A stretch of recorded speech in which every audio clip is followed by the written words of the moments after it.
Picture this. It's Friday night. You just got paid. Your bank account shows $3,200 and you feel rich. But by Tuesday, you're checking your balance before buying a $6 coffee. That panic, that confusion, wondering where it all went, that's not an accident. And what I'm about to tell you is going to fundamentally change how you think about every dollar you'll ever earn. Hey, I'm Alex Chen, and I've become completely obsessed with understanding why two people earning the exact same salary can end up in completely different financial realities. Like, if you're stuck in that cycle where money comes in and just disappears, or you're working your tail off but somehow never getting ahead, you're gonna want to stick around for this entire video. Don't forget to hit that subscribe button and drop a like if this adds value. It genuinely helps more people break free from financial stress. So here's what's wild about money. We've all been taught the same lie since we were kids. Work hard, make more money, and you'll be rich. Sounds logical, right? But listen, the average American who makes $60,000 a year spends $61,000. The average American making $100,000, they spend $101,000. This isn't me being dramatic. This is data from the Bureau of Labor Statistics. The pattern holds almost universally. We expand our lifestyle to match or exceed whatever we earn. So the rich know something different. They understand that wealth isn't actually about how much you make. It's about the gap between what you earn and what you spend. That gap, that's your freedom. Those are your options. That's your actual wealth. Now, I know what you're thinking. Yeah, but rich people can afford to save. Okay, so let's examine that assumption, because that's exactly the mental trap keeping most people broke. Here's a truth that might sting a little. Rich people aren't necessarily smarter or more talented, but they do have one advantage. They think about money in terms of time, not just dollars. Let me show you what I mean with real numbers. Imagine you want to buy a new iPhone, $1,200. Most people think, duh, I have $1,200 in my account. Yes. Then I can afford it. But here's what wealthy people actually calculate. They think, if I invest this $1,200 instead at a conservative 8% annual return in 30 years, that's $12,069. Not $1,200, $12,000. That one purchase doesn't cost them $1,200. It costs them $12,069 in future wealth. This is called opportunity cost, and wealthy people are absolutely obsessed with it. But here's the part nobody talks about. They also use what I call the 72-hour rule. Before making any non-essential purchase over $100, they wait 72 hours. Not because they can't afford it, but because the emotional urgency fades. Studies from the Journal of Consumer Research show that 60% of impulse purchases are regretted within 24 hours. So okay, here's what's actually happening in your brain. Retailers, apps, social media, they're all engineered to trigger immediate emotional responses. Limited time? Only 3 left. Sale ends tonight. This creates artificial urgency that bypasses your rational brain entirely. Rich people have trained themselves to recognize this manipulation. They've built a 72-hour buffer between impulse and action. And this single habit can save the average person $3,000 to $5,000 annually. That's not deprivation. That's liberation from manipulation. Listen, this is where things get really interesting. Robert Kiyosaki talks about this in Rich Dad, Poor Dad, but most people still don't truly get it. Ask yourself, is the thing you're buying putting money in your pocket every month or taking money out? Let's use a car as an example because this is where people get absolutely wrecked financially. Scenario A, the normal choice. You buy a $35,000 car with a $500 monthly payment for 6 years. Insurance, $200 per month. Gas, $150 per month. Maintenance, $100 per month. That's $950 per month or $11,400 per year. Walking out of your life forever. Another is scenario B, the wealthy choice. You buy a $12,000 reliable used car outright. No payment. Insurance, $120 per month. Gas, $150 per month. Maintenance, $150 per month. That's $420 per month or $5,040 per year.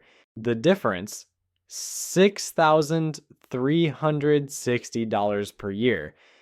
Now, here's what rich people do with that difference. They invest it. After 10 years at 8% return, that's not $63,600. So it's $92,007 because of compound growth. But here's what's actually happening psychologically. We don't buy cars for transportation. We buy them for status, for how we think they make us look, for a temporary emotional high. Like, rich people understand that a car is a liability. It goes down in value the second you drive it off the lot. Now, this is the part nobody talks about.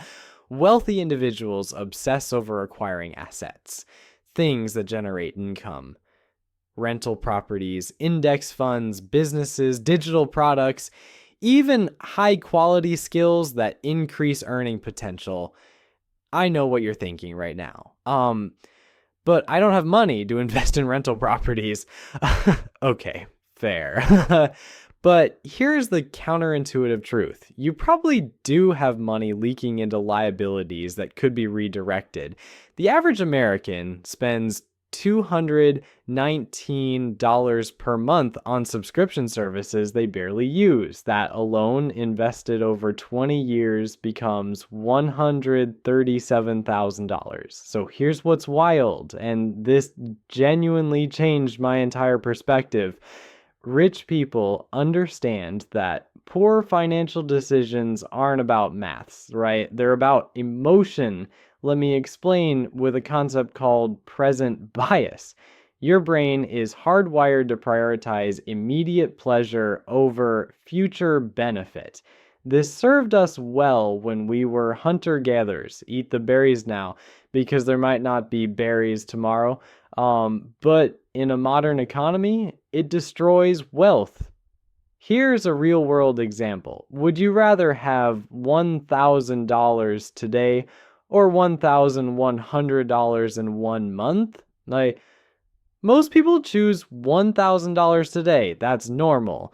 But mathematically, waiting 1 month for $100 is a 120% annual return. You'd never find that in any investment. Yet, emotionally, we can't wait. Rich people train themselves to override this. How they automate, they set up systems where money moves into investments before they can touch it. It's not about willpower. They've removed the decision entirely. And listen, this is crucial. Studies from the National Bureau of Economic Research found that people who automate their savings invest 2.5 times more than those who manually transfer money. It's not because they're more disciplined. They've just designed better systems. But here's what's actually happening. Every financial decision is an emotional negotiation between your present self and your future self. Poor people let present self win every time. Rich people have tilted the playing field, so future self wins automatically. Okay, so You've probably heard of the 50-30-20 rule: 50% needs, 30% wants, 20% savings. It sounds great in theory, but here's the problem: it doesn't actually build wealth fast enough for most people. Rich people flip this entirely. They practice what I call pay yourself first, then build around what's left. Here's the actual breakdown wealthy people use: 20 to 30% investments, not just savings, but actual wealth building assets. 50 to 60% needs: housing, food, utilities, transportation. 10 to 20% wants everything else. Notice the difference. Investments come first, not last. This isn't just semantic. It's psychological warfare against your own spending impulses. Let me show you why this matters with real math. Person A, using the traditional 50-30-20 on a $60,000 salary, saves $12,000 a year. And after 30 years at 8%, that becomes $1,358,000. Person B, using the wealthy 30-60-10 on the same $60,000 salary, invests $18,000 per year. And after 30 years at 8%, that becomes $2,037,000. That's $679,000 more life-changing money just from reordering priorities. Now, this is the part nobody talks about. When you pay yourself first, you're forced to get creative with the remainder. You cook more, you negotiate bills, you find free entertainment. This constraint actually breeds financial intelligence. When you pay yourself last, there's no urgency. Money just vanishes into comfort spending. Listen, we need to talk about something uncomfortable. You cannot save your way to wealth on a single income stream. It's just maths. Rich people understand this deeply. The average millionaire has 7 income streams, not 7 jobs, 7 streams. Here's what that actually looks like: primary job salary, investment dividends, rental income, side business, digital products like courses or ebooks or apps, royalties or affiliate income, and capital gains from investments. Now, I know what you're thinking. That sounds exhausting, but here's what's actually happening. They set up passive or semi-passive streams that eventually require minimal time. Let me break down a realistic path. Years 1 to 2. Focus on primary income plus start investing in index funds. Years 2 to 3. Develop a skill-based side hustle: consulting, freelancing, or digital service. Years 3 to 5, pour side hustle profits into dividend stocks or real estate crowdfunding. Like year 5 and beyond, those investments start generating passive cash flow. This isn't get rich quick, but here's the truth. If your income is $60,000 and you add just one side stream earning $15,000 per year, you've increased your wealth building capacity by 25%. That compounds dramatically over time. The psychological shift is crucial. Rich people see themselves as income generators, not job holders. One can be expanded infinitely, the other has a ceiling. Okay, so this is going to be controversial, but it's absolutely critical. Rich people use debt, but they use it completely differently than poor and middle class people. Here's the distinction. Consumer debt destroys wealth. Credit cards for clothes, dinners, vacations, anything that loses value or disappears. Average credit card APR right now, 24.37%. This is financial poison. Leveraging debt builds wealth. Mortgages on rental properties, business loans with ROI above the interest rate, and strategic lines of credit for income generating assets. Let me show you why this matters. Imagine you have $50,000. You could buy a rental property outright that generates $300 per month in cash flow. That's $3,600 per year, a 7.2% return. Or you could use that $50,000 as a down payment on a $200,000 property with a mortgage, a same $300 per month cash flow after mortgage payment. But you control an asset worth 4 times more. When that property appreciates 5% annually, that's $10,000 in equity growth on your $50,000 investment, a 20% return plus the cash flow. This is called leverage, and it's how real wealth is built. But here's what's actually happening that most people miss. Rich people only use debt when the asset they're buying generates more income than the debt costs. If your mortgage is 6%, but your rental income creates a 12% return, you're making money on borrowed money. Poor people use debt to buy things that cost them money every single month. That's the entire difference. Now, this is the part that might frustrate you, but it's essential to understand. The tax code is written to incentivize certain behaviors, and rich people study it like a playbook. Here's what I mean: own a business, deduct expenses, equipment, home office, and travel. Own real estate, deduct mortgage, interest, depreciation, and repairs. Invest long term, pay 15% capital gains tax instead of 35% income tax. The average W-2 employee pays a 25 to 35% effective tax rate. The average millionaire, around 15 to 20% legally. This isn't about cheating. It's about understanding that the government wants you to invest, to start businesses, and create jobs. So they reward those behaviors with tax breaks. I'm not saying quit your job tomorrow, but understanding this reveals something crucial. The system is designed to reward wealth building activities. If you're only earning W-2 income with no investments or business ownership, you're playing the game on hard mode. Nas, before we wrap up, let me rapid fire the mistakes that destroy wealth. Number 1, lifestyle inflation, getting a raise and immediately upgrading your life. Keep living like you're broke even when you're not. Number 2, no emergency fund. Investing everything while having zero buffer means one car repair sends you into credit card debt.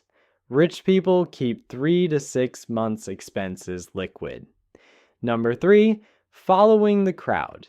If everyone around you is financing cars, going into debt for weddings, and buying houses they can't afford, you will too. It's called social proof. Rich people ignore the crowd. Number 4, waiting to invest. I'll invest when I make more money is the biggest lie you'll tell yourself. Start with $50 per month. The habit matters more than the amount. And number 5, financial illiteracy, not understanding compound interest, tax advantages, or basic investing. This ignorance costs millions over a lifetime. So listen, here's the truth about money rich people know. It's not complicated. It's not about crypto secrets or real estate hacks or day trading. It's about thinking differently about every dollar, seeing money as a tool for building freedom, not funding comfort. You can start today, literally today. Set up an automatic transfer to an investment account. Wait 72 hours before your next purchase over $100. Calculate the opportunity cost of something you are about to buy. And these aren't deprivation tactics, they're liberation strategies. If this video added value, smash that like button and subscribe because I'm breaking down financial myths every single week. Drop a comment telling me which truth hit hardest. I read every single one. And remember, the best time to start building wealth was 10 years ago. The second best time is right now. I'll see you in the next video.